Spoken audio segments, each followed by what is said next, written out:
The వో of God. ఈ video చివరి వరకు చూడండి. దేవుని ఆశీర్వాదాలు పొందండి. దేవుని నామములో మీకు నా హృదయపూర్వక వందనములు.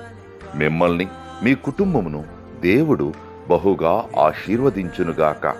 ఈరోజు మీ రాకపోకలి యందు మీరు చేసే ప్రతి పనిలోనూ దేవుడు మీకు తోడుగా ఉండునుగాక.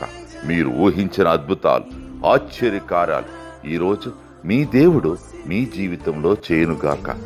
ఈరోజు నీ దేవుడు నీతో మాట్లాడే మాట, ఇదిగో నేనొక నూతన క్రియ చేయుచున్నాను.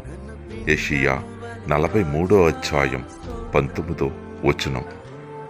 See, I am doing a new thing. Isaiah chapter 43:19. నన్ను పిండము వలె కాచావు స్తోత్రం, నే చెదరక మోసావు స్తోత్రం. నన్ను పిండము వలె కాచావు